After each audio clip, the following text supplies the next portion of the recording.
Good morning. Today I'm going to tell you about a very important subject, that is managerial economics. Before starting managerial or going into depth of managerial economics, I would like to tell you what is economics is.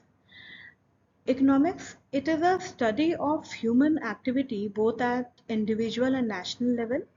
Any activity involved in efforts aimed at earning and spending this money to satisfy our wants such as food, clothing, shelter, and others are called economic activity. The father of economics is Adam Smith, and he defines economics as a study of nature and use of national wealth.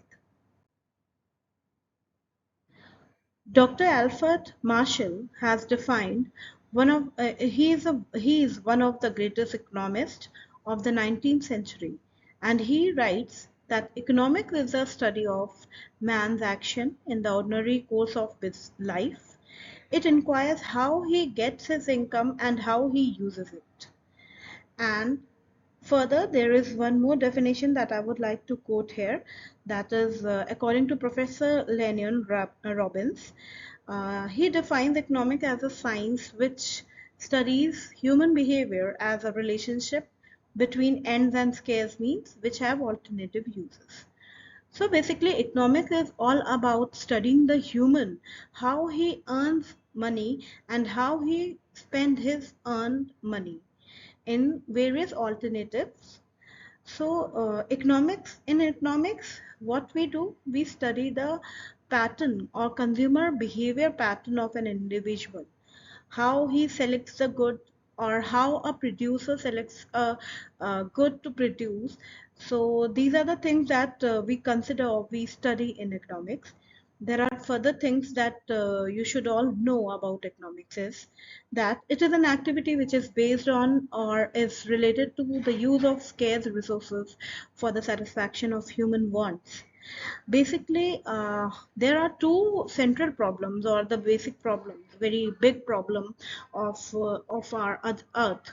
Like it is universal problem of like of us, that the limit, the wants are unlimited and the resources are limited. So the resources are limited, the resources are scarce. So how to use that resources in a best way, how to use that limited resources in a best way to get maximum satisfaction, maximum cost, or maximum revenue. So basically, it is all about all the economics or all the businessmen used to focus on minimum input and maximum output. So these are the two things that one should consider while while running a business. That the wants, the demands are unlimited, and the resources are limited. So as I mentioned there, that there are two economic problems that are resources are limit scarce and resources can be allocated to alternative uses, but choice should be made in a proper way. Correct choice should be made to use that scarce resources in a best way, so that we should avoid the wasting and we should you get maximum satisfaction out of the limited resources.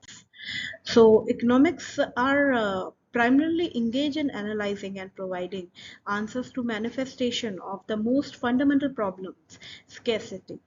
Scarcity of resource results from two fundamental facts of life. Human wants are virtually unlimited, and economic resources to satisfy these human wants are limited. These are two very central problems that is inculcated everywhere, that is like present in every nation, every country, every city, like with an individual, with the country. So there are three questions or three problems that may arise or that may come in front of a producer. That these three things or these three of concerns are what to produce, how to produce, and for whom to produce. These are the three areas. If we talk about what to produce, it is a standard knowledge that resources are scarce in relation to human need. We cannot put all goods as much as we wish to produce. Allocation of resources and the consequent problem of choice requires that we decide what to produce and what not. We have to decide which wants are to be taken on priority and which one can wait. So it involves twofold decisions. First, the economy has to decide what goods and services are to be produced. For instance, if we are like dealing with the consumer products like sugar, clothes, wheat, ghee, etc., are to be produced, and which of the capital goods like machines, tractors, and cars, etc., are to be produced. Similarly, choice has to be made between the production of wartime goods like rifles, guns, tanks, and uh, other things. So when an economy has taken a decision as to what goods and services are to be produced, how much of the consumer goods and how much of capital good have to be produced. For instance, if an economy decides to produce more of clothes and wheat within a given time and with limited means, then it will have to produce less machines. So we have producers have to take decision, right? Okay. So the second thing that may come or area of concern is how to produce, what machines to be used, and how much money should be allocated while producing. And obviously, every businessman has like they have the goal to like with minimum input, with minimum cost, they can get maximum return or maximum output. So broadly, there are two techniques of production. One is labor intensive techniques. Under this, labor is more used more than capital. And the second one is capital incentive technique.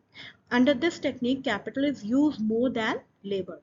An economy must decide to which technique is to be used in a given industry so that efficient production can be obtained. So these are the two things that one should consider while facing this area, that is how to produce. So the third and the last one is for whom to produce. The third offshoot of the problem of resource allocation is for whom to produce. While deciding what to produce, we can not escape the decision on for whom we want to produce a product. Essentially, this is a problem of distribution of final goods and services, or briefly, the problem of distribution of production. Value of production in an economy is identical with the value of income. Thus, the problem of distribution of production implies a problem of distribution of income. So it should be keep in mind while like running a business that for whom we are producing the product, whether they want the product or not. So for that purpose, demand analysis and demand forecasting on these two things, marketers or producers, they should focus on these two things, and they should like prior to producing any product or any item, they should do their homework well. So these are the three area of concerns, that what to produce, how to produce, and for whom to produce. And obviously we have unlimited resources and unlimited choices and limited resources. And to meet the unlimited choices with those limited resources, marketers or producers have to like keep in mind that the scarcity of resources.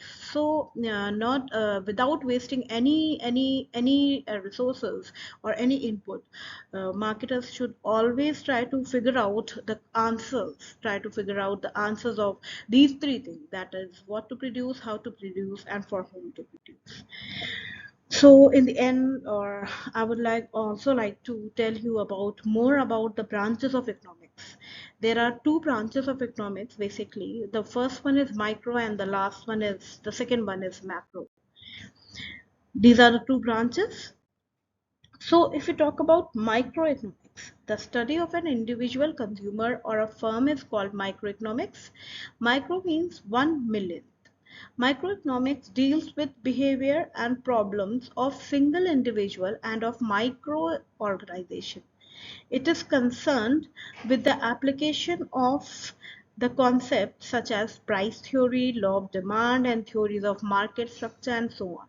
So basically in microeconomics, what we do, we focus only on an individual or household or group of individuals, group of households, and we are like the concept, economic concept that we apply while studying the microeconomics or doing like going into depth of microeconomics are law of demand, price theories, and theories related to production, law of diminishing marginal utility, and the various theories that are there regarding market structure. We like focus on these theories, and these economic principles are really very helpful in studying the microeconomics. So going into further, that microeconomics focuses on the choice made by individual consumers as well as business concerning the fluctuating cost of goods and services in an economy.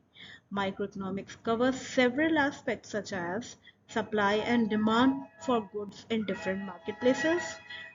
Second, consumer behavior as an individual or as a group, demand for service and labor, including individual labor market demand and determinants like the wage of an employee. So these are the things that one should consider, one should cover. These are the aspects that one should cover while studying microeconomics. So, what are the different components of microeconomics? There are various components like market demand and supply. There should be obviously every producer want to achieve the equilibrium. They want supply equals to demand. Okay, so one should study demand and supply market. And the second one is consumer behavior. How consumer make choice between like selecting one good and letting go the other product or good. How he spent his hard-earned money on one item and forgiving or ignoring the other product. So, what are the basic reasons or factors that affect the choice of the consumers? It should be considered in this, and in microeconomics, we study this. And if we talk about the producers, obviously, producers are the person who study the market, study the consumers, study the demand. These are the individuals or driven by individual preferences. So, the next thing that one should consider or the other like a fourth component of microeconomics is market specific labors market. So it should also be considered that labor wage should also be determined before producing or before like assigning any labor to production. So these are the things that are components of microeconomics. Okay. The next thing is the next branch is macroeconomics. If we talk about macroeconomics, the study of aggregate or total level of economic activity in a country is called macroeconomics.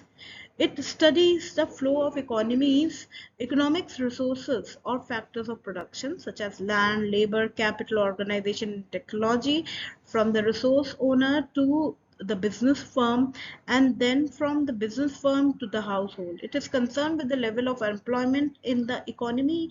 It discusses aggregate consumption, aggregate income, investment, price level, payment, theories of employment, and so on.